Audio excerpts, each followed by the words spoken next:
We know that as soon as Fox News booted Tucker Carlson out their front door, it was gonna hurt them in the ratings. But the idea, at least given by Fox News, was that it might not be a permanent thing. They will restructure, they will elevate other talent, they'll bring in new people and they will recover. Well, it's now been a little while. Have they actually recovered? Media Matters looked into it and they've produced some interesting news here. So during the first 15 weeks after Carlson was fired, Fox's average primetime ratings dropped roughly 30% compared to the 15 weeks before he was fired. Average primetime viewers in the key demographic, 25 to 54-year-olds, dropped over 45%. That was very significant. Now, they did start to launch like a new primetime lineup with what they had laying around the studio. That turned out to be Jesse Waters, so they dusted him off a little bit, gave him a new pair of boat shoes, and they put him into that same time slot.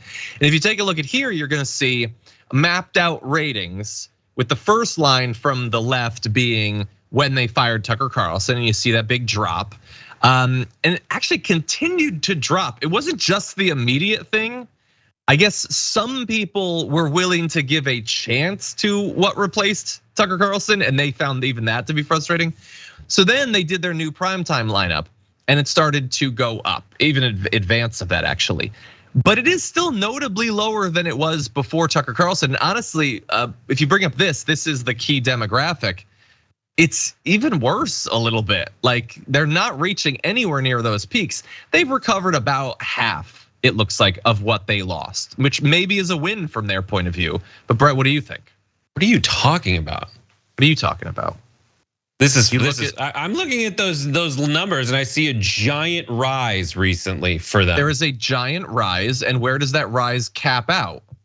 It caps out 100 to 150,000 viewers lower than what they were at before. I mean, look, the numbers jump around, obviously. No, you went through a PhD program. You know that line is decreasing a little bit as Tucker is doing his thing. Then, and here's what happens. This is my point. My point is when you make a change like this, a lot of people say, "Oh no," and then they throw their table. They turn their table and they're upset. Then they look around. They're bored. There's no other game in town besides watching like Newsmax and like RSBN, and then they come back. This happens time and time again. When they introduced the Facebook feed, everybody lost their marbles, and then they were like, "You guys are evil," and then the usership went down, and then it recovered. Yeah. X is gonna be the same thing. It really sucks, but that's really what's gonna happen. That is, and the thing you should get mad at is capitalism and billionaires having enough to invest in their corporations that they can weather most storms. Storms like this one. That happens all the time. You're looking at those numbers. I see a reaction and then a recovery. I hate Fox News, but that's what I see. Eventually, I think if you're talking about recovery, meaning reaching where you were at before, it could get there. And I don't doubt that something like what you described will over time happen. I'm just saying it hasn't happened after months. They're 50,000 down from what I would say their average viewership was under, what's his name? Under I do not think Tucker. It is 50,000. Anyway, we will check in again. 200,000. Fine, if that was unconvincing to you, I want you to take a look at the other side of this, which is the experience of the guy who got booted. That would be Tucker Carlson. Here are his views on Twitter. Take a look at this over time. This is graphic 6, by the way.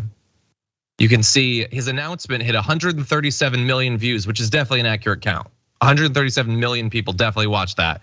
The latest episode is 8.6 million.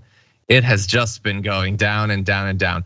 And the thing is, none of those numbers mean what they pretend to mean. It ain't 8.6 million at the end. Maybe the drop hasn't been as much either, but that is not what Tucker Carlson wants to see. Or Elon Musk probably, but I don't really care. Check out the Damage Report podcast each day, wherever you get your podcasts, whether Pocket Casts or Stitcher or iTunes.